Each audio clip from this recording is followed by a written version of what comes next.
Welcome back to the LCS. And since patch 9.4, we've been seeing a lot more of my queen, Rek'Sai. I'm going to be talking about why she is back and tearing up solo queue as well as pro play. And for context, I've honestly got a huge spot for this champion.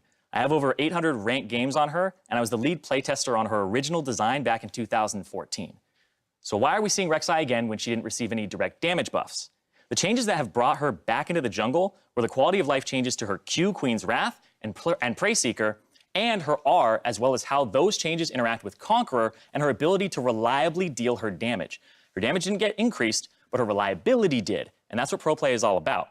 So first, let's start with the rune build. You're gonna be taking Conqueror as your primary keystone. Your secondary is typically Domination. I have seen Inspiration as well as Sorcery, just don't take Celerity. That's the only thing I ask. But the question here is why Conqueror over Hail of Blades and Electrocute, which were her typical runes before, and they actually have a slightly higher win rate in solo queue.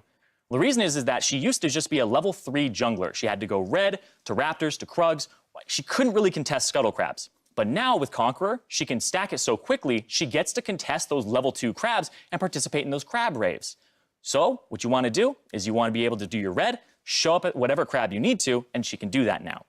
Now let's talk about the build. You're going to be buying CDR, starting with Machete. You go Blue Smite if you're going for the ganks, and you go Red Smite if it's an Olaf, or you're up against some jungler that's going to be in your face.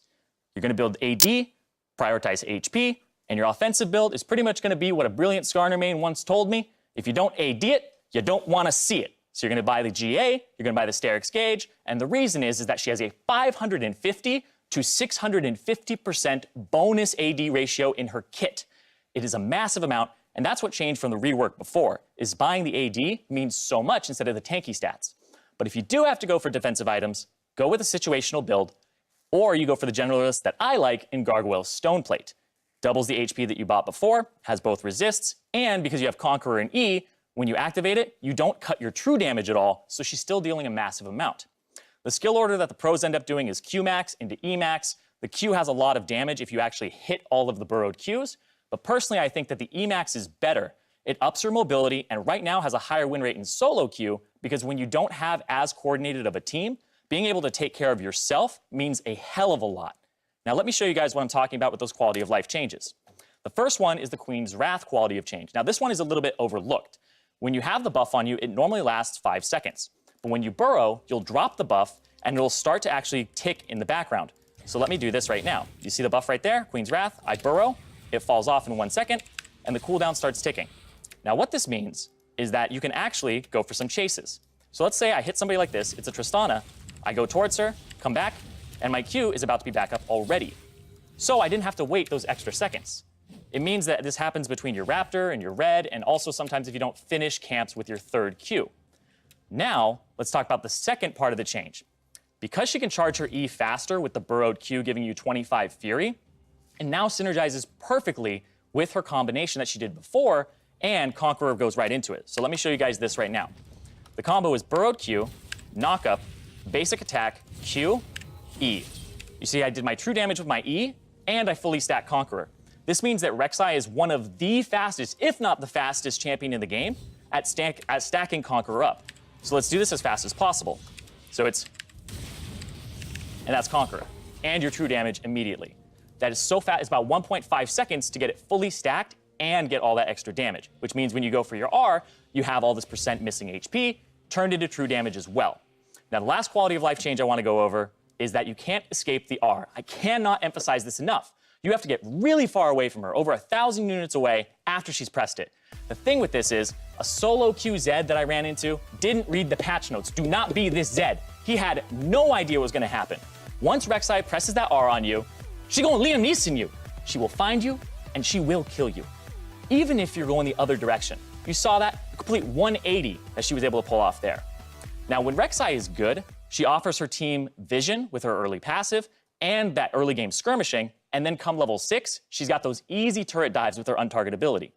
Now, when looking at the LCS, I expect pros who showed an affinity for Rek'Sai in the past, like Contrax, Meteos, and Blabber, to once again gravitate towards this champion and highly prioritize her. Now we'll see how Rek'Sai and her changes shake up the jungle in the LCS, and potentially in our game 2 of the day, in Golden Guardians versus 100 Thieves, as we send it back over to Freakin' Azael. Thank you very much. Freakin' Azael's to my right. I am Freak. How you doing? No. No, that's appropriate. If you want to catch these teams live, join us at the LCS studio in Los Angeles, California. Tickets are available at riot.com/LCS tickets. I want to give a shout out, by the way, to the folks that I met outside yesterday. The dude is on leave from the army, I believe, was over in Syria. Shout out for being here. You're awesome. Thanks for hanging out with me briefly. Either way, come take your vacations here. It's awesome. It's fun to be here. Let's take a look at starting rosters. On the blue side is Golden Guardians. Their top laner is Hanser. Their jungler is Contract. Mid laner Froggen. Deathfleet in the bot lane alongside Ole at support with coaches Inero and Jimmy. They got the duo coaches there. They're cheating and choosing red side for game 2. It's 100 Thieves. In the top lane, Someday. In the jungle, Onda. Mid laner, Huhi. Bot and support going to be Bang and Aframu with Coach Prolly. Just one.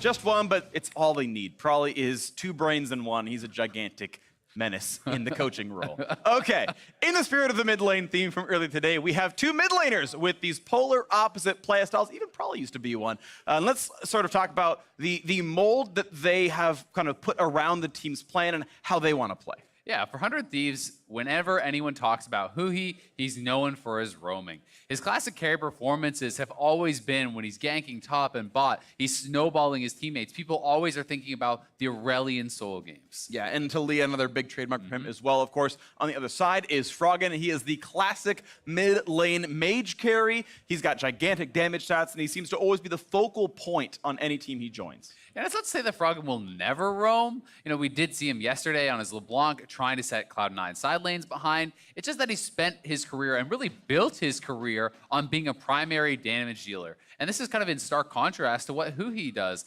Froggen is very much about getting himself ahead, maximizing his own farm, playing late game scaling champions, and then paying that back in the later stages of the game. But looks like Froggen's learning. He's roaming out of his own chair right now. So he's taking a page from Hui's book. He's like, hang on, I can be other places too. It looks like he's roaming lights. Where's he roaming? What's he seeing? I don't know. Inera, what's he seeing? Is it a plane? It's an Anivia. It's a little crystal bird flying up in the sky. Who knows? But we'll figure that out over time. Either way, Champ Select will be coming in soon-ish whenever Froggen deems it's ready. When he goes back to his perch. I don't know. That was a little stupid. I just always think of Anivia when I think of him. You don't have to apologize. That's par for the course, freak. We're used to that. That's fair. You only have to apologize when it's really stupid. That felt really stupid. Okay. I felt dumb for my standards. And that's when you know I've gone low. Yeah, I have low standards. Meanwhile, though, we are ready to go into this one. Champion Select has indeed begun, and I can tell that was a Silas ban. That's true, you can, as we are getting into Champion Select. And Silas taking off the table, a big flex pick there. Jace taken away here. They're banning out the NA. Jace Hanser did play it yesterday. You know, had some strong moments in the game, but certainly I think the problem with Jace in NA in general has never really been that they don't have any good moments or that they can't lane. It's that the teams have struggled to close out games and struggled to use the Jace to do that, to really explode their lead with that Jace and take over the game in the mid game and then just close it out before Jace kind of starts to fall off. But that being said, another flex pick being banned out. Actually, a lot of flex picks, really. We've seen Jace jungle, we've seen Jace bot. Yasuo can certainly be flexed into multiple roles. Cassio and Silas here as well. So flex picks, the name of the game in the ban so far. And LeBlanc also gone, as Froggen's like, you know, I tried playing it, not my style. Hui, you're not going to get this one yourself. Of course, LeBlanc tends to be, of course, quite good into most control mages. You jump in there, you get past some of the ranges and do a bunch of bursts. So also kind of sets up for what we expect Golden Guardian's winning style to be. Yeah, I really want to see Froggen stick with his own unique champion pool, right? I feel like he has had the most success on the Karthus and the Victor and even his Anivia. These sorts of picks that other people are not really playing, but he is so damn good at. It fits the way that he wants to play the game, and I think it makes the most sense for him. I know there are kind of detractors of that style saying that he should be sticking to meta picks, but I actually think that if you can play with a level of mastery on some of these picks that are outside the meta a bit, your opponents have such a harder time actually preparing for you because there are so few great Anivia players, for example, in the mid. Yeah, you literally can just never scrim against an Anivia as good as Froggen's. And okay, it can be weird when you're Golden Guardian scrimming as Anivia. No one wants that practice. I get that can be difficult on the flip side, but there is not a soul who's going to be prepared for that matchup, and I think it really can be valuable. Either way, Lucian on the table. Zoe grabbed up now as well, so Froggen's going to make a pickup here onto this one. Has yet to play the champion so far this split. Certainly is a high damage champion. It can fit that mold, but more of a poker than a team fighter. Yeah, certainly is. It's much more about being able to push people off objectives. It does actually hold areas around neutral objectives, and fighting into Zoe can be extremely difficult when you're coming towards her and she has vision control. Landing that poke can be very, very terrifying, and it's actually Huhi playing the victor, so he's taking a bit of a page out of Froggen's book here, grabbing much more of the control mage, something that Froggen has had a lot of success on, and it's parity in the draft so far. Yeah, that Victor can still be flexible. We know Sunday played it earlier on in the year, but also seeing the Zoe, who is 99.9% going specifically mid lane, that would be a decent spot to just say, yep, here's our mid laner to answer it. I do think it's very likely who he does bring this champion out himself. Yeah, exactly. And it's possible, as you say, that it is flexed around, but we are assuming that those are both the mid laners. Lucian has been getting through the bans more. With the most recent nerf in the patch, it didn't actually really knock down his presence a massive amount. It is kind of letting him through the bans more, and he is starting to see some play. We'll see if Golden Guardians can actually, get a lead down for themselves in that 2v2, where they haven't been as effective this year, certainly as we've seen these guys be in the past. Always interesting seeing something like a Nocturne ban here for 100 Thieves. I feel like split pushing can often be a very good winning condition for them, and Nocturne supplements split pushing well, so supplements the 1-3-1. You join in, suddenly you're 2v1ing a jungler in the side lane. We saw Malphite beat Vladimir because of that kind of stuff. Huni back in the day was had a Malphite Nocturne 2v1, and that worked okay, but they're not going to get that one, even though they could first pick a jungler. Olaf off the table as well. And I also just think because coordination is so paramount in pro play, Nocturne makes it much more difficult to actually read the situation during team fights. It also is disabling teleports from coming through. These sorts of responses that are expected to be immediate in pro play are no longer able to be so. So I think Nocturne really does have a lot of power in that regard. Irene going to be sad to see the Rek'Sai getting banned away, and we will have to wait another game at least to see it showing up. We'll have to wait again. Now, what's the jungler picked up here? I think you don't grab a solo. You're going to grab Zach. It's going to be team fight. 100 Thieves saying, we're going to play for team fight prowess. It is how they won the previous game. They came back with team fight after team fight. I would think we would see a Lee Sin probably coming through for contracts. It has been such a popular pick for him. Volibear, as much of a kind of meme hover as it is, actually does work well into Zach because you can reject the slingshot with the roar. So if he wanted to go for it, would be cool, but don't think we're going to get it. Gragas, another one that does work here. You can actually use the body slam to interrupt that slingshot. Also is going to have some pretty powerful early game yanking, and is a champion that can kind of bully around that Zach in the early levels. So Haunts are here to blind pick a top laner, and Ryze seems to be the hover right now. We'll see if that's going to be the guarantee, but that would work as a blind. If they're going to lock this in, honestly, I would be such a supporter of something like a Mundo pick here. I actually think, though we never see it, tanks against kind of mono damage types on the top side of the map, the top laner, the mid laner, and the jungler are all going to deal magic damage. Mundo is so ridiculously resilient against that sort of style.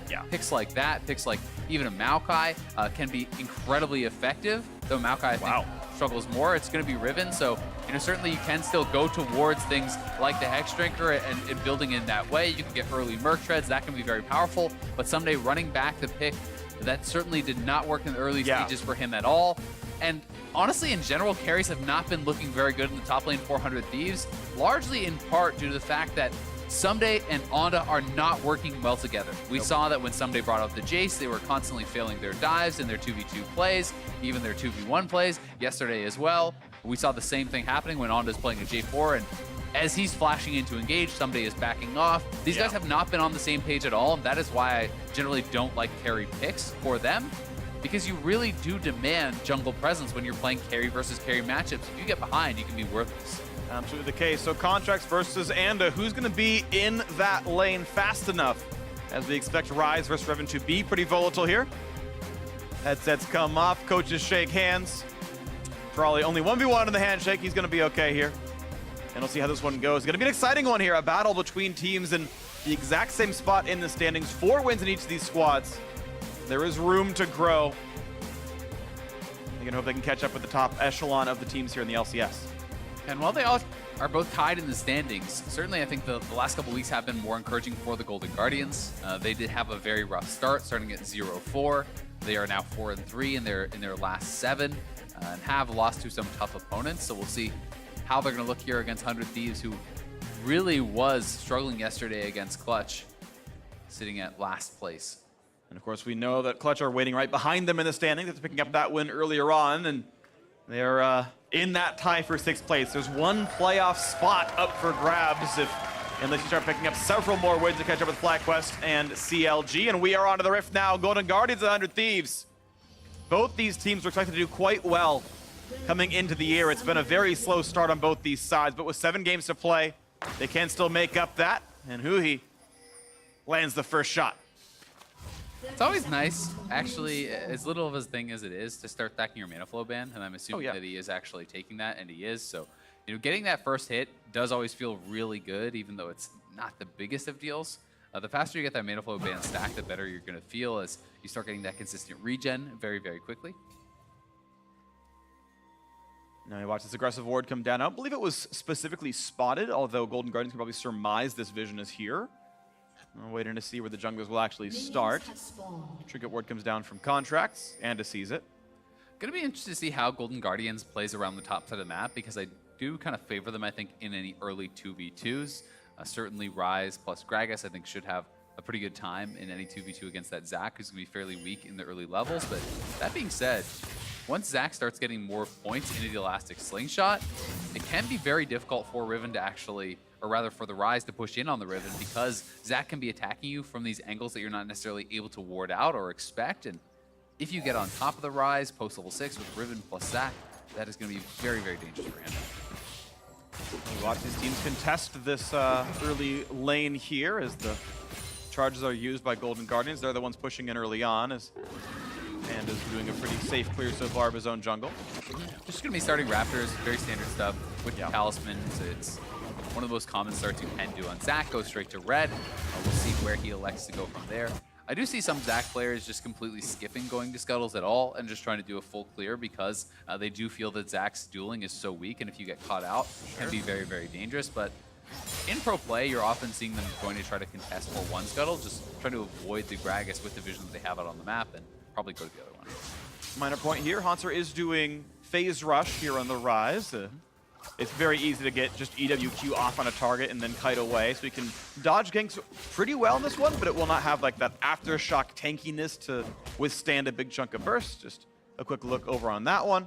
This Contracts is going to be taking a very uncontested fight for the Scuttlecraft.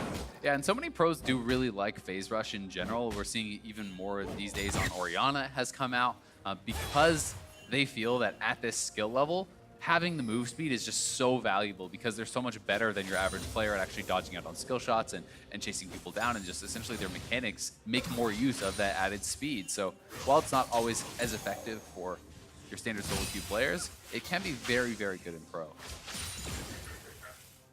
So he's getting pretty low on mana already, and this, of course, cleanse here on the Victor, but has to rely now on biscuits and everything else to get this. Zac gonna bring the jungle to life and fight them both at the same time. Of course, plenty of AoE on the kit. The Q hits them both as well, and gonna stay safe enough. Smites will knock them both down. Yep, and so Anda didn't actually end up going for either of the Scuttles. So this is just him doing a full clear of his own side. He's going to poke down and see that that Scuttle is in fact gone, go back to his Wolves, and it will be that 6 camp clear into a recall, which you're generally going to feel pretty good the longer the game goes, and the Gragas hasn't actually gotten off any ganks. Zac just wants levels. Experiencer is so critical for this champion to increase the range of your Elastic Slingshot and also have lower cooldowns on your abilities in general. That level 3 gank is usually pretty hard to pull off. The Elastic Slingshot range is just so small. Okay, well, gonna be the first recall there, and gets Bombi's Cinder out of it after knocking down the Wolves as well, so pretty easy stuff. And we'll see what round 2 of the jungle clear looks like as Contracts walks in, and I don't believe has ever quite seen Zac, so can't know for sure which camps to down, but can surmise without ever seeing him at Scuttle that he's taken all 6 of the other ones. And as Raptors do respawn, you will see Anda as they do show up. And oh, early smite for Contracts, so all of it goes over to Anda, and that's actually just a slight mistake right there, and all that time spent means nothing. Yeah, gonna feel nice for him, but Contracts still in a good position because he got both the Scuttles. He still has a couple camps to actually retreat back to and farm. And meanwhile, Anda doesn't really have anything to do until the Krugs do come back up. So he's gonna be moving in, trying to get perhaps a little bit of vision. And he is actually looking to steal away the Wolves, which is somewhat risky when your mid laner is in base. you're probably not going to win the 1v1 against the Gragas. We'll see if Zoe wants to come collapse. Okay, well, there's going to be the body slam, bit of damage here. Anna going to be slow, but charges up the E and able to walk right back out as long as you can save that one. And you wait out the body slam, he's going to be okay. Now a trade on the top side. Good damage out for Someday, but has to respect the fact that there's going to be a trade back in as Hanser puts him to half HP, and Riven does not have a lot of health regen, so it's going to be a long road back up. Yeah, as soon as the shield is down there from that initial trade, you see that Hanser is able to get a really big burst back down. But now Anda just up here really to escort the wave in. He doesn't want to allow Hanser to kind of freeze that wave in a bad spot, so he's showing up just in case Gragas is there, because Riven is pretty vulnerable when you're that far pushed up. Nice little chunk right there as Bang puts some shots towards Deathly. Bottom lane, though, fairly close to equal. Lucian not really bullying the Ezreal just yet. Yep, but Bang already has used his teleport, went back, got a tier, grabbed the cull, so looking to just play this pretty passively, scale up, and definitely has not yet looked to base. And generally, you want to see someone like the Lucian using an early base, trying to get a good item buy so you can bully this lane, so you can actually delay that Ezreal a bit, and he's going to be going back now. It is worth noting that it is TP Lucian also, which I think is fairly atypical. We do generally see TP on the Ezreal. You see it a fair bit on things like Sivir, but I definitely have not been seeing it nearly as much on Lucian. Yeah, definitely interesting. He's definitely doing it for a bunch of lane priorities, but he can never sort of let Ezreal get the back and then suddenly be ahead on the push by getting that tier or Sheen by and then being right back in lane. And well, we'll see if they're able to get turret pressure because of this. It's certainly worse than the actual team fights. It's worse than the 2v2s if there's an actual brawl. This way definitely won't lose any farm. Also pretty interesting to note that Hanser does elect to go Lost Chapter before his tier. That is very rare to see from the Rise players, but this is more power immediately, right? So this is less about the scaling, more about him trying to bully Someday and match the power of that early Caulfield's buy, which is always going to be so good for Riven with that early CDR. And once again, pops the shield and runs away, and now it's going to be almost gets the trade. Doesn't find the stun, but could be enough. Someday, no, the Q's not going to land onto him, but he's almost in range to flash. The ult, no! He guessed wrong. Hanser dodges it, no kill in the top lane. Yeah, Someday definitely could have had that. He could have waited till after the flash there. It looked like he's just mashing it out. Misses the ultimate, also missing the W stun in that 1v1, and Hanser barely able to get away with his life. Despite that early power buy of the Lost Chapter, Someday running the lane so far, but both these guys have no TP and no flash, so jungle intervention could mean a lot. Really could. Hanser's health bar pretty low, but you've got an Infernal Drake coming through to Golden Guardians, and that is certainly a payoff for playing the more aggressive bottom lane. Lucian, Alistar pushing the Ezreal and Braum into the turret, and they will get the Infernal Drake and Golden Guardians. Especially when your jungler is going to be building AP, your top laner is going to be building AP. This is not a couple of tanks. It's not a Sejuani and a Sion. Yep, 4 champions all really care about that Infernal, so one of the better comps you could have it here. And we'll see now, the gold lead just so slight towards 100 Thieves, and again, sort of expected result when you've got a Kleptomancy champion. So, looks like a pretty solid early game for Golden Guardians. They're scaling pretty good. Horizon side lane is pretty solid, but I feel like Ezreal and Victor and Zac scale for a very long time. Yeah, definitely the case. I think the Lucian versus the Ezreal, I think, is going to be more of the problem. It can be tougher, I think, for Lucian to really get in and be involved against a number of these champions who have quite a bit of threat to get to him. Obviously having a lot shorter range there, and both junglers being drawn up to that top side. Otta has been pretty consistent about trying to take away some of these camps, but hasn't really been able to be very successful with it just yet. That being said, he's always holding onto the Elastic Slingshot. He's staying safe, so not being too aggressive, and I think it's worth the opportunity cost. Yeah. Looking at the top line right here, though, as Hanser has been taking a second recon, this time without teleport, so the wave shoved in and a bit of the farm denied. Some they're already on 2 CDR items with the No Magic Mantle as the tier is now picked up. But the first turret plate actually went towards the Riven. This was Hanser, of course, blind picking the Rise, so it's Someday's choice of matchup, and after that one fight, able to take a plate down in melee versus range. Yeah, doing a very good job, honestly, and largely in part due to the fact that he kind of was winning that 1v1, right? He went for it with the flash and the ultimate, almost getting the solo kill, not quite, but still looking very good. And he's kind of grabbing the Garage Sale CDR, has a Kindle Gem, has a Caulfields. I think the early null buy is smart. You're going to want Merc Treads against this team for sure, when it's magic damage from the top 3, plus a lot of CC, point and click, from that Rise. So I think grabbing the early null is something that can be pretty easily overlooked, but is very, very effective against these pure magic damage matchups. Absolutely the case. Merchandise, I feel like, is very likely to come through for too long. Plenty of obvious crowd control on this composition. And yeah, someday up in gold in the matchup. He's missed XP on basically 1 minion over his opponent and is looking fairly solid overall. I'm going to be interested to see exactly where Someday goes with the build, though. Does he want to, as we see, rise? Oop, gonna find a bit of a slow, pulls him back in. The flash, but no. Oh, he cannot get the ult off in time, and just gonna lose the flash for nothing. Yeah, flash and ult both down, so a lot of his playmaking off the table now. That was a flashless rise. Again, this is the not repeat. coordination. Flashing in, look at the ignite, so much damage, bang, he's gone! And now a 3v1 under the turret, Aphromoo, his days are numbered. Stopwatch buys 2 seconds, they drop the aggro, looking for the re-engage there, and there's the kill. 2 in the bottom lane, that's what a gank's supposed to look like, Anda. Yeah, very well done from the Golden Guardians bottom lane. Onda fails the gank. They're not coordinated, him and Someday. This is time and time again.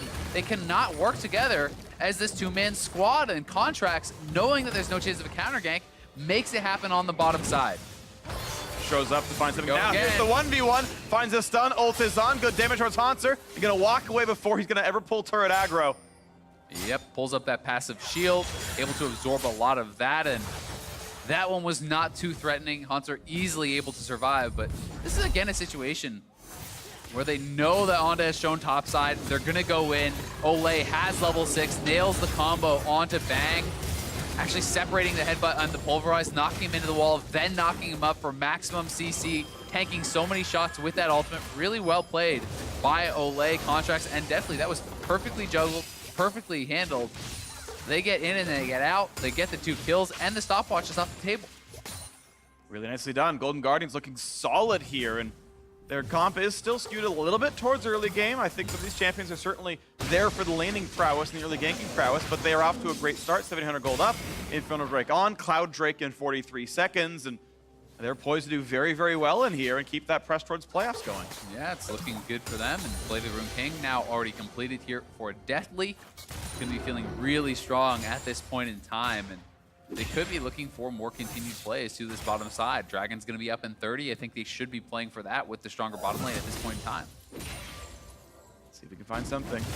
Quick red buff still going to Contracts, and we know the single summoner spell is down to the 100 Thieves side, but in that bottom lane.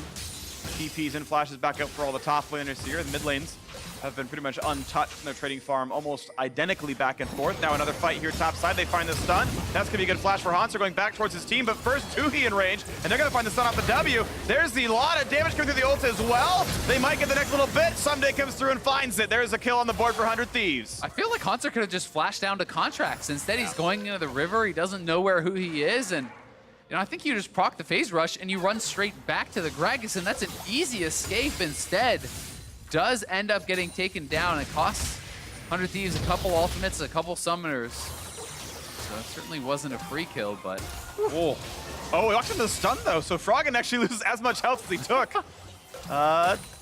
Denies the cannon, that's at least something. yeah, I think he'll take that trade, and it's going to push Huhi back out. Another play going to be going the way of Someday here. That's 3 already down on that top side. Onda making something happen again. Is putting on some pressure, although they certainly haven't been able to make it look perfect. Well, let's flash Here we down. go. Follow. Oh! Froggen finds himself the solo kill in the mid lane. That's true to form here. Really well done from Frog, and just absolutely deletes Huhi. And then Onda gonna walk up, drop the Herald, and donate the plates over to Someday here. First tower, 2 plates. That is such a huge gold injection. If you check it out, he's up about 1,600? yeah, 1,700 even, almost. Pretty huge lead off of that pressure from the jungler and the Rift Herald drop. All those plates are just so valuable. Can't quite calm the rest of the Herald down. Will take a chunk off the turret. Now Froggen using Huhi's flash to escape. No harm or foul there. Mid lane, of course, quite low on top of this one, as Froggen has pushed in quite a bit, and we'll see that plate count in a little bit, but certainly a pretty action-packed early game, finally. Yeah, very action-packed, honestly. Both teams kind of battling back and forth. Onda certainly playing to that top side, really trying to make this ribbon pick work. Here it is one more time. Froggen, who he already fairly low, elected to actually not go back, gets hit with the sleep, does flash out, but Froggen has flash to follow. Just really well executed there by Froggen. That is the power of Zoe. with Cleanse down, you can get lit up like that. And there's, yeah, 5 plates for 6. There's about 2 in the bottom lane, 3 in mid. Of course, 5 top and the 1 traded back. And I think the key difference really is, though, that so much of that plate gold and turret gold is all isolated on Someday, right? It's actually better to have all of that gold on one person generally. They can make more of it than everyone getting little bits and pieces. So we'll see if they get this pick onto Afro. TP's even coming in. All right, burns his flash. He's out of spells now. 3v1. Definitely can almost get into range, but there's no follow-up crowd control available, so he's going to be able to walk away, and Braum stays alive. Game back to almost equal, though. 200 gold separates these squads. It's definitely in Froggen carrying on the one side, Someday on the other. You will certainly have to give some credit over to the double dragons that have been taken. That is worth, I don't know exactly how much gold, but certainly Infernal does scale very well into later stages. Monster maybe getting caught here. Gonna quite a bit. Good chunk down, and Zach's coming by as well. Do they have the damage that gets away from the Q? Might have it. Yes, he does. A solo kill under tier 2 turret. Yeah, end up flashing in, but not even getting the assist there. Someday lighting Hansar up. Has the gold lead, and now making good on it. Hansar really in trouble in this 1v1. Getting pretty scary. You can see the mid lane, of course, that leads pretty nice. Another Q is going to land. Nice flash get away from Ole, but it doesn't matter. Contract finds the kill anyway. Now, how about the re-engage as Zach shows up? Wait for the squad as well as Someday has TP'd in. Pulls back into Zach, and Ole doesn't have an easy way out either. This poor Alistair's been sucked right back up on top of a ribbon. Stunned yet again. Ole's trying to run, but the health bar reads O as well. I think we'll have to watch that one more time, but it looked like Ole tried to predict the flash from Huhi. I think he tried to do the play that Vulcan pulled off, but Huhi didn't even have flash, so he flashed to predict, and there was no flash coming out from Huhi. If he had that just to escape, he might have just been able to walk out. Well, still a crazy fight right here, though. Going back and forth with these kills, it's still a very tight game. And we have a bit of a lull once again as that action falls down, and it's kills for kills. There's no Drakes up. Yeah, so we'll watch this one more time. He goes in, and I think he is trying to predict, yeah, he's definitely trying to predict the flash from Huhi, I think, there.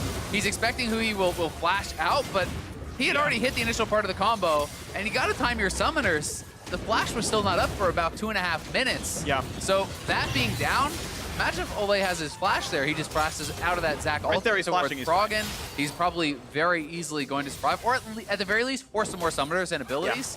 Yeah. Certainly a mistake for Ole. Tries to go for the big play, and yeah. Woo.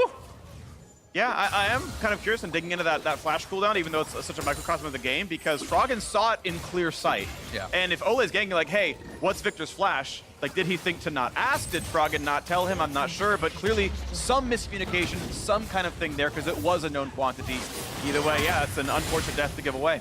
Yep, definitely the case. It's one of those things, though. Pros are not perfect at timing summoners. They're human. That is one of the advantages that some of the teams do have. It's one of the things that you don't see on broadcast. If a team has someone who is typing out summoners and timing them perfectly the entire game, you wouldn't see them make a mistake like that, but it's not necessarily going to come across on broadcast. You're not necessarily always going to notice it. Shout out LEC, they have the point of view streams. There was one, they were talking about Alfari types all his stuff in chat. He's like, Redneck has silent control in team chat. Like, instead of telling it on comms, so I found that interesting. But that is very interesting. Random stuff there. You can sometimes pick up little bits from the pros. All right, well, 100 Thieves grouping up mid lane, 5 mid, looking to try to pressure this tower, and I think they're trying to get mid lane advantage to be able to push that in and then go over to this Infernal. This is a dragon they have decided they want to fight for. Not willing to give up a second Infernal over to Golden Guardians. We'll see if Froggen can try to poke anyone out before this. Let's see what we find. They're waiting around. And all the players are right here. Connor's in the front line. Zach pulling back the slingshot, but not going to go for it. Has to wait again. Now this Drake coming lower and lower. The jungle's going to get in range for the smite at some point. Contract's actually sussing out where Anda is. Pushing him off that one, and that means it's a disengage because there is no smite contest. Yep, the dragon does get reset, but they at least do it one more time. It's still down about 2k HP. We don't know where Onda is, but he's likely over around the blue buff looking for a slingshot, I would assume, and there he goes. Smited up by Contract. Now the team fight is there, but he's already in a Bloblitz, and the explosive cast disengages. They might try to kill these things off. They're getting lower, and yes, Anda will in fact die, and Bang had teleport, but never pressed the button. Yeah, and Onda just backing off. He's trying to slingshot in to perhaps combo it with that elastic slingshot, but waits a little bit too long. Contract's able to grab it with a nice smite there. Double Infernal advantage over to Golden Guardians, and they are still ahead in gold, despite the fact that Someday is really strong in this 1v1. overall, it's Golden Guardians who are dictating the pace of the game. An aggressive horde lets Someday feel fairly safe. He goes for more damage on this turret, down to half HP. Does he dive Haunter again? Pops the ult. This is, I don't want to go for this one. Just kidding. Decides better of it. It's just a prank, bro. Just a prank. Gonna walk out of there. All right. Well, he is building very heavily for the 1v1. Yeah. Maw plus the Merc Treads are going to be really, really difficult, I think, for this Rise to deal with. I'm going to be interested to see if Hunter goes towards something like an early Void Staff to try to help deal with that, or if he wants to defensively itemize something like Azanya's. But really, the only people who can answer somebody in a side lane are always going to be dealing that magic damage. So building towards that, I think, really makes a lot of sense. Of course, at this point, he could possibly do Merlinamicon, but that wouldn't line up very well with Riven's high MR stack. Flat Pen, bad against MR stackers, but it can go Leandries or, as you mentioned, Void Staff. Even Rylas can build basically what he wants to do here in this one. We'll wait to see what comes through, as that Rise must find a way to answer the Riven in some way without giving away too much of the map. And to be fair, as long as Haunter can wave clear and not get dove, your 4v4 is stronger, right? Your team is up 2k. Haunter is still in the 1v1 up 2k. So that means in the 4v4, your team is behind 4,000 gold. So Haunter doesn't need to fight. You just need to wave clear. Well, they're going to try for this one, though, as Haunter's on half HP. Once again, the ult comes through. Here's the shield, but he's running as fast as he can. Plenty of damage, and Someday just cuts him down where he stands. Haunter absolutely misplaying that. Doesn't even use the Seraphs, doesn't even use the Flash. And as I'm saying, there's no reason to fight him. All you have to do is wave clear. Your 4v4 is so much stronger. Sit under the turret, suck it up, and wave clear. He's yet to do it. No arm guard either. No stopwatch. He's not building quite the defense maybe that he needs to survive the tower dives that they would come in later. And Someday getting a lot more done. He'll knock down this outer turret. There's no contest for him. The farm keeps going up on his side of the map. Down that goes. Definitely split pushing a little bit on the side. And Someday still has some time. They need to track the rest of the Golden Guardians members, but so far he's okay to do this. Absorbs the tower shot, and there's a quick pause. Golden Guardians asking for a pause there, so we will let you know as soon as we found out what the issue is. I was told it's on Golden Guardian's side. League officials checking headsets was the words I heard. I'm not sure exactly what that means in specifics, but this is something they're going to be doing. Yeah, it could be just an audio balance issue. Sometimes the players feel their teammates are too loud, too quiet, something like that. We'll find out. I frequently feel my producers are too loud. But either way, I do think that this is a game that is clearly very defined strengths. For 100 Thieves, they have the huge side lane advantage. It's now a 3,000 gold lead for Someday in the 1v1 after he gets another kill, as well as knocks down that turret. But the 4v4 is still incredibly strong for Golden Guardians, so they need to really kind of pick and choose how they're going to play out this game. You also have to take in consideration, as you said, the scaling of the Zac, the Victor, and the Ezreal. Most people would say is far superior. So it's going to be dangerous, if Golden Guardians are kind of allowing somebody to dictate the pace of the game too much. They need to be pressing. They need to be forcing objectives, I think, and looking for fights with this four-man squad. And they're trying to set up around Baron. They're trying to utilize the neutral advantages. All right, well, the players said that they are ready, and we will be unpausing the game pretty soon, it looks like, as Afro and Froggen were the respective emissaries of the squad, and indeed the unpause coming back through. So we're getting back into the game here into this one. As you're mentioning, Golden Guardians have the 4-on-4 lead, but Someday is blasting Haunter in the 1-on-1. He chose the Riven, even though it was a very bad game for him against Huni on the Karma. He takes on Haunter's Rise, and he is smashing right now. CSD is +0, whatever. 3,000 gold matters. No, that's a deletion. It's Froggen versus Someday here, and Braum is gone. Yeah, it just absolutely pops him, and it was just a league official checking on if the white noise was actually working and coming through in the headsets. There was some question about if that was happening. Okay. Everything was fine, so we are back into game here. And to Someday's credit, yes, he got very far behind in the 1v1 against Huni, but Tank Karma very tough to deal with, and he did get dove by the Nocturne at level 2 or 3, so that was pretty rough. And after Clutch, who certainly made a lot of mistakes, Someday did get strong in that 1v1 and was able to take the advantage. And here it is going to be one more time. Let's take a guess. It's a sleep into a one-shot. Oh my god. Yeah, I don't know if the E was on cooldown, but almost every Braum ever will always put the shield up when he falls asleep. It usually blocks the first Zoe Q. He was fighting for vision, so he could have actually used it earlier. And they're trying to collapse on Someday here, but he is... Oh, that was a flash. This one, Ole needed to predict.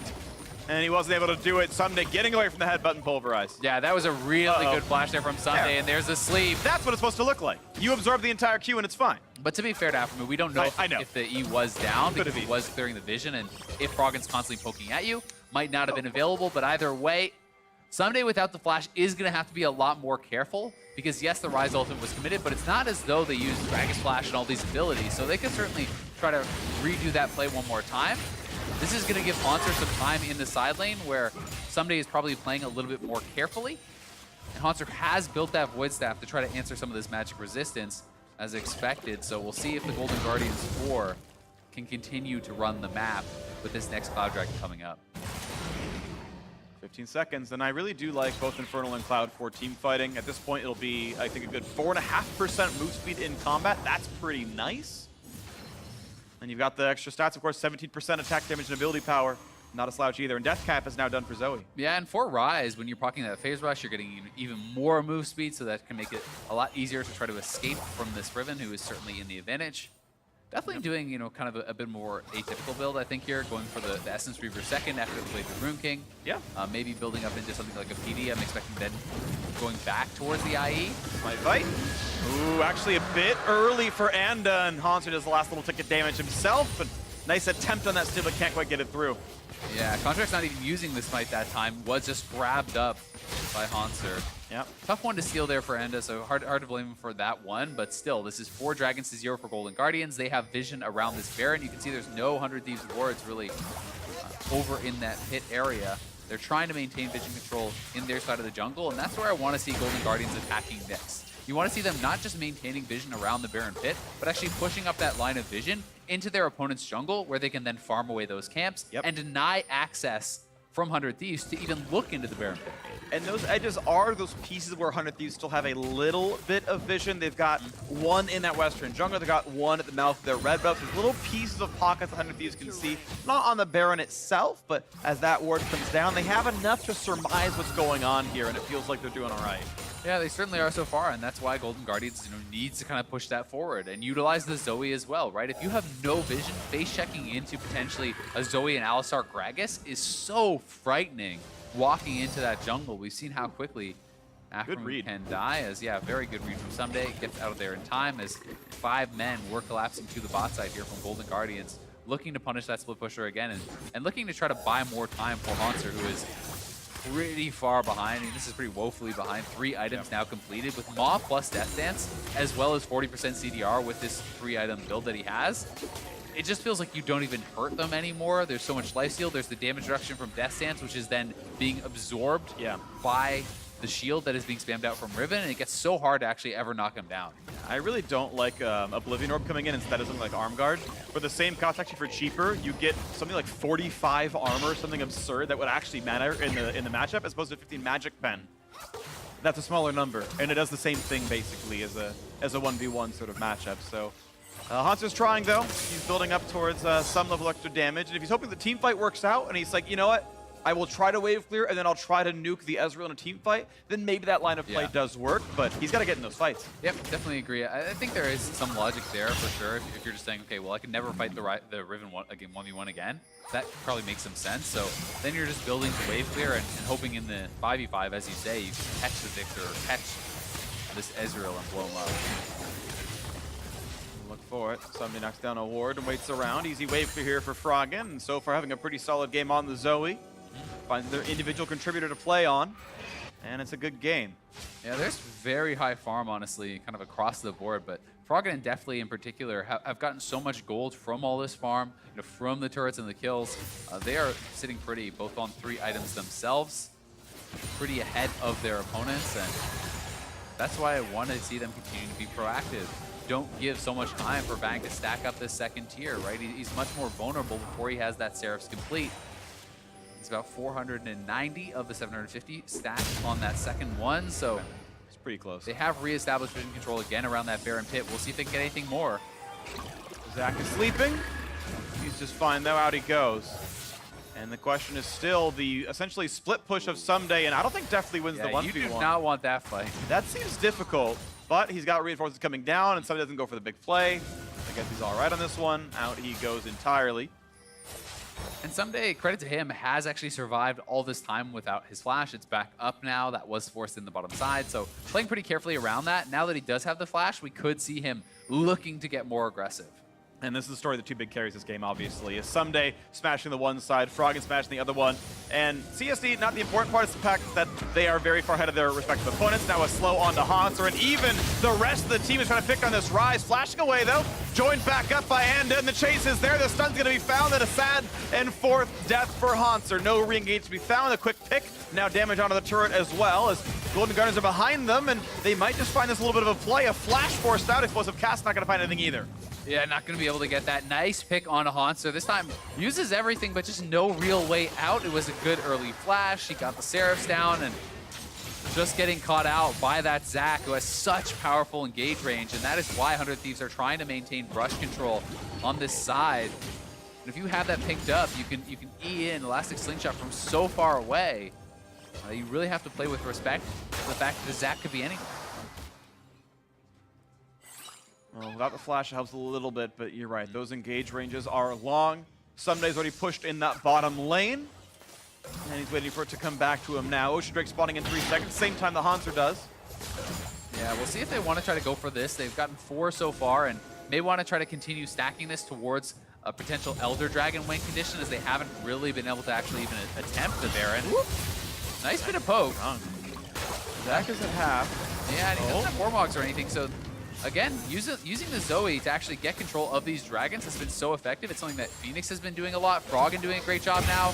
I mean, Afro just has to leave, right? This should be Golden Guardian's dragon off of those 2 Qs. Just a great job by Froggen. Summit is waiting in the wings, though. Instead of going for side lane pushing, he's trying to see if he can flank in this team fight. That's not going to happen just yet. Instead, Ocean Drake is picked up. Better poking and resilience for Golden Guardians. And I think Someday what he's trying to do, waiting in that tri-brush, he wants someone to try to come get that wave, and he wants to kill them if they do it. You know, if you walk the greedy wave from the Dragon Pit down to that bottom wave, you would be walking through that tri-brush, so it won't actually result in anything, as Golden Guardians being pretty disciplined, no one getting lazy with that, and they are going to take kind of the safe path over Vision, as you see Hanser walking down and around, not going to be willing to check out any of those brushes. Someday level 17 to the 16 of Hanser, who's still got no durability other than the Ninja Tabby and the Ruby Crystal that builds in a Nullifying Orb. Or Oblivion Orb. I keep getting that one backwards. I mean, you can see how careful he's being, right? He is. There's a cannon there. He knows he's going to get slammed in the 1v1. He's just going to give it up. The game is not about you at that point. You know, for Hanser, he certainly knows that he's very far behind, and he just needs to minimize loss and try to hope that the rest of the team can carry. Redemption helps with the wave clear, and no real shots come down into that turret. 100 Thieves not able to get anything down to the mid side. Game's still close in gold, 1700. 5 Drakes, certainly a difference though, and an Elder is spawning in the next about 4. That's going to be relevant down the line. It's an easy objective trade. Golden Guardians will take either trade. I think 100 Thieves going to be feeling pretty good about their position in this game, though. They've been bought all this time by the Riven in the side lane. Golden Guardians was never even willing to try to bait the Baron or anything like that. Yeah. You now have your Ezreal on his completed 3 items, 2-tier stack. He has a QSS. How do you kill that guy at this point in the game? It gets very, very difficult. And Huhi has his fully upgraded Hex score. He's on the Lich Bane. He's quickly going to be at his 3rd item as well. So this Riven, even if it's not getting more done right now, has bought so much time for their other carries to really scale up. And 100 Thieves are better at this stage of the game. Their team fighting has been solid. Bang has been good in that regard, and you can certainly count on him for it. We can actually play then. Maybe the neutrals, when they're both up, Golden Guardians have to find one to go for. And that maybe means something. Wave clear was able to happen in the bottom side. Morellonomicon now completed for Hanser. That's at least a little bit of something. Nice, he's up to 3 major items plus boots. But looking for a brush gank. No one's going to walk through that one just yet, but definitely is getting plenty of farm. 376, he's definitely in a good spot there.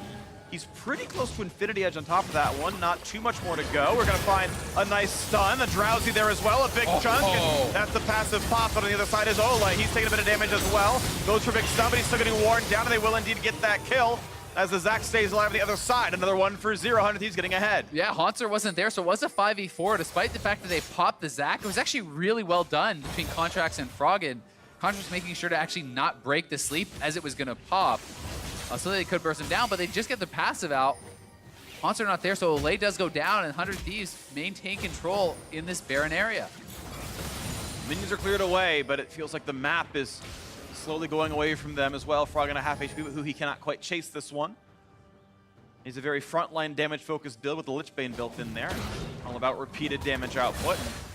Being consistent, and now Someday finding another fight, pops the ult, goes for damage on a Haunter. Suddenly Deathly's here, but can he win a 2v1? That answer is certainly yes, takes one down. Nice Cullen gets some damage across as he's burning. Death's Dance, he will almost lose the Guardian Angel, but you remember this day is the day you almost caught Someday, he's just fine. He's gonna get out by the skin of his teeth there, takes down Haunter, escapes from Deathly, really nicely done. Not even close, I agree. Not even close.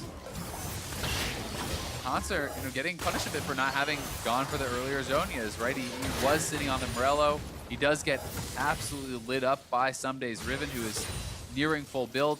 Someday is clearly preparing for one big team fight. He has a GA, bought an additional stopwatch after that, and has his flash ult available. Olay getting chunked heavily down below 1,000, stunned up, ulti on, but it might still be enough. Headbutts back as Zach, and he's gonna burn, and he's gonna just drop to Afro move. Yeah, the Ignite enough to get him, and 100 Thieves now certainly gonna be moving towards the Baron. You have to think they have the man advantage. They have Someday pushing in the bottom lane so much stronger right now than Haunter, and this three-man squad, it's gonna be difficult for them to get over there, but they're not willing to start it up. Both these teams have been so timid about actually starting the Baron. But Thieves are fine with this. They've got somebody in the side lane, and guess what? His ult's back up. Now Just sit Haunter there. has a stopwatch. Oh, never mind. Okay, he's in the brush. Spectator bug. Yeah. Getting fixed next patch, I believe. So that'll be nice to see that in a couple of weeks. Yep, and now it looks like it may be an attempted trade. Golden Guardians don't think they can actually contest this, but the Elder is spawning. Yeah. Someday does have everything. There is a chance that he could try to go for the hero play with the rest of his team moving down. They're gonna finish in time. They pulled off the Baron, so if Golden Guardians can get out, this is great for them. That is a significant miss by 100 Thieves to give away the 6-stack Elder Dragon. The Elder itself counts as a stack here, so a massive burn, and suddenly you have flipped the pressure back to Golden Guardians. I mean, 100 Thieves could have just actually committed to the Baron, and then at least you have the longer duration buff, and then you can wait till the Elder times out, and then go for it. 100 Thieves certainly panicking in this moment. Yeah. Decision paralysis seems like the problem there. Don't want to commit to either play. You end up in the middle, and you get the worst out of both, and here it is one more time. Someday fully confident, going straight in onto Haunter. And he does get the Seraphs up, but he's just destroyed, unable to flash out of there, and then you can see down so low. Look at the health bar in the bottom left. 63, 29, 8, 1. Not even close. He knew. One more health than he needed. Yeah. Let's be honest. Obvious. You might want to tweet your big plays to hashtag LCS big plays. Just a thought. That was a good one. And now Golden Guardians, with this huge Elder, they can just start up Baron. I mean, I don't think the 100 Thieves are going to want to fight you when you have this massive Elder advantage. So it's them going straight onto the Baron. 100 Thieves look like they're just basically going to try to have onto steal, and that's it. But Olay is here to bodyguard. It's just a free Baron. Okay. Both major neutrals are picked up now, back to back. Baron buff is going to last for quite a while here, and this gold lead is back sizably with Golden Guardians. The only thing taken back was bot lane tier 2. Mid lane got pushed in, but no damage was dealt. Yeah, I mean, a really big swing for Golden Guardians, and they're back, certainly in control of the game. We'll see if they now can get something done with this Baron buff. These two teams really struggling to kind of find the way to close out this game. Now Golden Guardians has both those major buffs for 35 more seconds. They have a window here where they are certainly far and away stronger than their opponents. How much can you take then? That's the impetus. This is your probably strongest point in the game. Maybe if you get second Elder, it's even more so, but this is such a great window to come through and patch up the holes. And they're gonna knock down this top lane tier 2. The champion's gonna take the aggro for a bit, but there's number 1. Elder Dragon still lasting for 10 more seconds. They have a little bit of the siege. Get a couple auto attacks in, but they'll let it get wave cleared. Baron's still on though for 2.5. Yep, and Haunter pushing in mid lane. He's going to be able to knock down that. That's a second turret going their way. You want to see them try to play very aggressively here. And now 100 Thieves know the Elder has expired. So despite the fact that Baron buff is still giving combat stats, this is a winnable fight if 100 Thieves can play it well with the Elder down. Yeah, the extra gold in from the turrets, of course, still in pockets, but a couple hundred Thieves members actually have yet to buy as well. The inventory is getting cluttered, and there's not easy upgrades available for the cash on hand. Someday waiting in the back lines. They might go for this one right flash. here. He could go from Zach behind. wants it. And they're going to pull back. Seeing the slingshot charge, they know better. Discretion. Yeah, and Golden Guardian's kind of sussing this out a bit.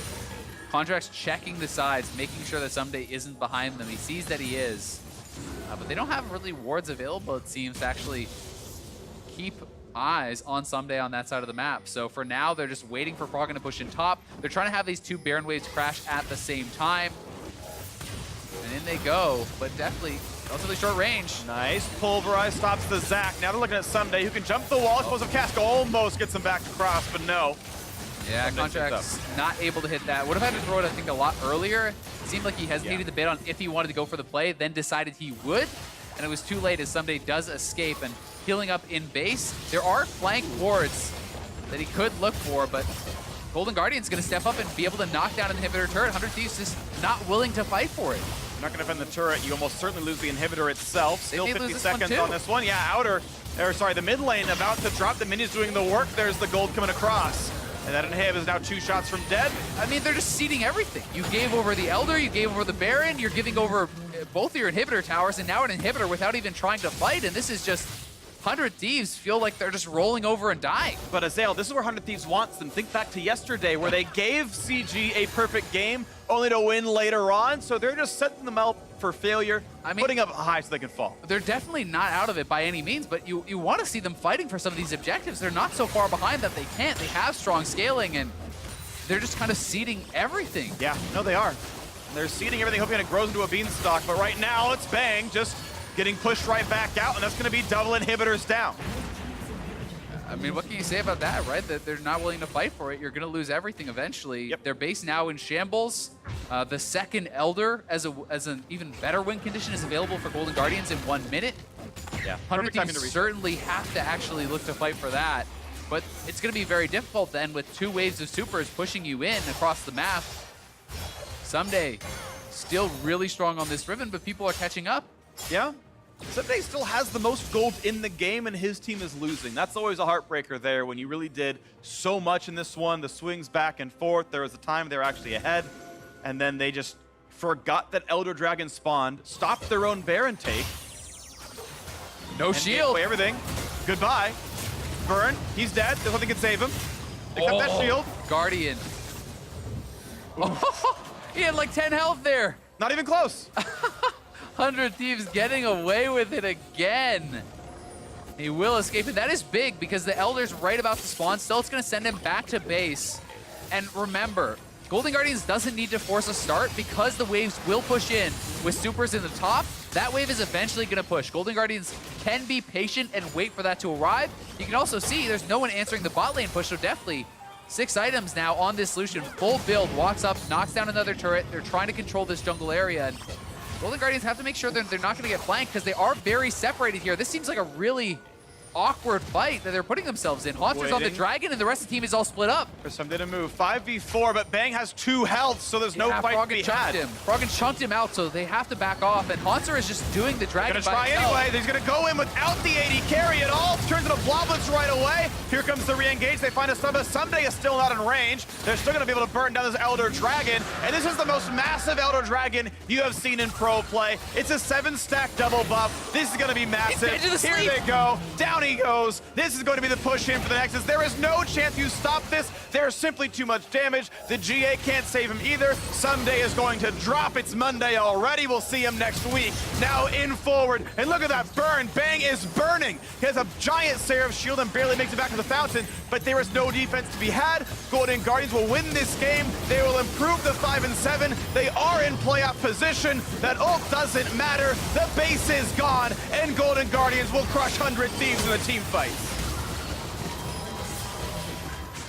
I mean, I'm almost at a bit of a loss for words. I have to say, that performance in the late game from 100 Thieves is one of the most disappointing things that I have ever seen. They just didn't fight for anything. And Golden Guardians are happy to take what felt like a pretty easy late game win. They're not contested at the Elder, not contested at the Baron, not contested at the second Elder, not contested at either of the inhibitors. And Golden Guardians say, yeah, sure, we'll take it all.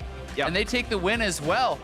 The one time they contest was when Bang was at 2 HP and was forced to recall, and Context goes, that's the time to engage. We don't have Ezreal, let's take a team fight. Oh, weird, they lost that one. I agree, this was a disappointing end.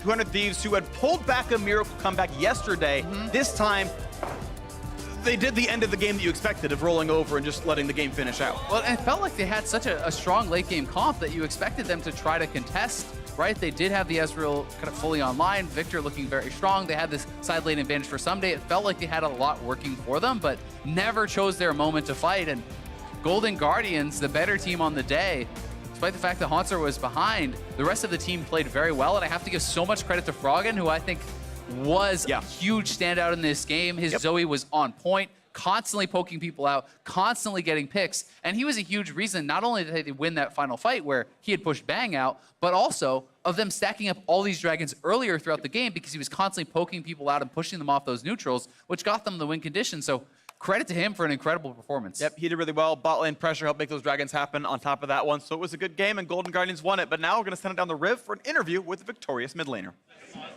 Thank you very much, gentlemen. Great cast on the day. I am joined by Golden Guardians. Froggen, after they picked the pocket of 100 Thieves, moving up in the standings, looking for a playoff spot. I got to ask you, Froggen, your 10th unique picking up kills on Zoe this game. Do you feel like you have done what you set out to do coming into this spring split as Froggen, the mid laner? I think there's still a lot of things I would like to do. Obviously, it's always fun to play Zoe. It's one of my most successful champions, so I don't know, it's fun to pull it out, and I had a chance to do it this game. And Golden Guardians had the rough 1 week, the rough second week. What changed for you guys? What have you identified that has kind of allowed these wins to start flowing in now week after week? I think we just got to spend some more time together, practice a lot more, and we're still trying to figure out our identity. We still have a lot of things to work on. We especially saw that in the games yesterday. Like, we're able to get leads. We just now need to be able to play the game outright and close it out. And then I think we would be in a really good spot. And 2 more questions. In that game, it was pretty hectic, and you're saying you're finding these ways to close out the leads. Where were the voices coming from in there? Is everybody kind of in the community voice, or is there one big voice when you're really making those game-changing plays? I think this game was kind of, I don't know, it was a little weird because a lot of people on the map was like much stronger than their counterpart. So it played out kind of weird. I'm not really sure. So we're trying to make up a plan and then just go with whatever plan we made. And I'm playing Zoe. I'm just kind of chilling. Got 2 Infernal Dragons. Got my death cap. You know, I'm gonna hit somebody at some point and they're gonna die. You look like you were having a lot of fun that game. Final question, quick answers. CLG and Liquid next week. How are you feeling about those games? Is the prep gonna be any different? Yeah, I think we try to prep differently for every single team. We're trying to figure out what we want to do and what's strong on the different patches. I think I'm looking forward to playing TL again since last time. We actually ended up with a lead, and I think if we should be much better at team fighting and playing around that this time around. So hopefully we can get into the same kind of scenario and try to beat them. Well, already looking forward. Best of luck to you and Golden Guardians. We're gonna throw it to the State Farm analyst desk to break down the rest of that game. Thank you very much, Riv. Golden Guardians moving to 5-7 with that victory over 100 Thieves. Before we get into the game itself and kind of maybe ourselves figure out how it was that Golden Guardians crafted a victory, as Froggen seemed a little wishy-washy on that one himself. It was interesting. I do want to take a look at draft. Mark, I know you have some thoughts on this last pick, Riven. Yeah, well, it's about the whole thing that got them there, because it feels like coming to this weekend, it was like someday it was like, I'm going to play Riven, guys. And like there was nothing that was going to stop him. We saw it yesterday in the Karma top, like, yep, Riven in the Karma top, why not? And then today, if you know you're going into Riven, I don't really like leaving the Lucian up as a first pick. He's the strongest AD in the meta right now. He's like basically permaban status, and you give it up, so you're extra sacrificing your bot side when you already know you're sending your resources in-game to the top side, which made the game more difficult to play, I think. To me, after the nerfs to Lucian's W, Ezreal is right up there with it, and Bang is a very good Ezreal. And one of my win conditions yesterday for 100 Thieves was to return to a later game style that they actually found success on. So for me, I was like, okay, cool. Sacrifice some early game and go more with the later game marksman. So I kind of liked it. Right. Ezreal Braum is a pretty strong lane versus Lucian Alistar anyway. It's just that they kind of got dove and played lane a bit poorly. So I don't think that situation is always available for that Lucian to do if 100 Thieves played it better. But you know the dive is coming bot lane because your jungler's camping top for your Riven. I mean, that's my problem with it, is not that this lane is normally a problem, but when you know you're picking Riven top and you're picking Zach to go dive a lane with that, you're not going to get help bot lane. And, you know, you can back off the wave and play it better bot, of course. But I think you can pick a less dominant marksman than leave up a less dominant marksman than the Lucian. If you ban Lucian and they take Ezreal, it's not diving your bot lane. You're fine. Like, even though Ezreal's very strong, I don't think leaving Lucian up is a great pick. Didn't end up influencing the game. I think by the time we start getting into it, it was an afterthought at that point. But to your point, 100 Thieves very much focused into the top side of the map, trying to get someday ahead on that Riven. Ahead he got. Unfortunately, he didn't garner them the victory, as from the mid to the bot side of the map, Golden Guardians was picking up the kills. Yeah, I mean, it was kind of the split thing where Froggen in the mid lane on Zoe was gaining so much, kept getting kills. He played super well. And then he was able to roam around, find these Zoe bubbles as well. And then in the side lane, it was the other side for 100 Thieves. Right. You know, they had the Riven that was a menace and was starting to get solo kills. But it didn't matter, James. You're right. It came down to macro. That's the thing, right? We go into that mid-game very even, and so we got to take a look at the way that both of these teams piloted that mid-game. Some questionable decision-making out of 100 Thieves around the global objectives. I think everyone watching this is really confused because, one, they peel off the Baron, don't even take the Baron. But when I'm watching this video, what I'm thinking about is how come the 100 Thieves vision control is so terrible here? They have 4 different pink wards and then all the wards over at Baron, and you know the enemy team has 5 dragons. How come you have 0 wards except for this little blue ward in the red forest, and they have a wasted pink and they're missing a pink? So good teams will have 5 pinks on the map when Elder Dragon and Baron are spawning, and the fact that there isn't a single pink at the Elder Dragon speaks volumes to me about their vision control game. I don't care about their decision. That's something that, like, is hard to do given a game. But something easy to do is vision control. It's so easy to buy a pink ward. Like, you're missing one on the map, you have one that's useless at your red buff, and who trades a Baron for a 5-stack Elder? Well, also, it wasn't a trade. Hold on, it wasn't. It was supposed to be a trade, at least. It's easy to stay on the Baron after you're like, oh shoot, we messed up. You know, we left the Elder Dragon open to the 5 Elemental Drake team. Let's finish this Baron and we'll recall. Right. Yeah. I mean, leave it. I 100% agree with High's point. They messed up by not having good enough vision control. But then they have absolutely no idea of how long it's going to take to get there. They weren't close to that Elder Dragon. Right. Bang was recalling, thinking he had time to, like, recall and TP in. Like, you doubled down on your screw up. Right. Peeling off the Baron and saying, we're going to go try and contest it. And it wasn't close. Like, they showed up there and they just barely got it and they had to flash over the wall or something. Like, they weren't close. And then they go grab the Baron and then they have double late game neutral objectives, taking your entire base. It was an insane macro. And understanding that from there, they are now in a hole. But the macro mistakes continued in the game-ending fight, choosing to fight while Bang is, again, 2 HP, recalling the base. You know, I know they're trying to defend against a double Elder, but you're really just digging a hole at this point. I was a very, very disappointed father. Right. That's what this game was. The game wasn't like that, quote-unquote, bad in the beginning, but as the game progressed and seeing the decisions that these teams make, I don't know. My mind is boggled about who's making the calls on these games. They're missing the shot caller. Like, you give away the free 5-stack Elder, you don't even take the Baron, you don't even put pinks there, and then you take a fight immediately after you lose all your objectives when your AD carry is at 1 health, and I don't know. Let's talk about this Golden Guardian squad, though, moving to 5-7, because I think that's something important to acknowledge, right? This is a team that was struggling in the early portions of this split. There were a lot of questions around, oh no, are they doomed yet again to finish in the bottom 3 or 2? But 5-7, they're challenging and very much in playoff position. And you can see they're trying to change their playstyle a little bit. Both days they've had more early game focused stuff. Haunter is no longer just stuck on tank duty, and I like that they're trying to do it. There is some good stuff there. It was actually, they had a lead in this game, despite how big Someday was. They were in the lead for this game for a period of time.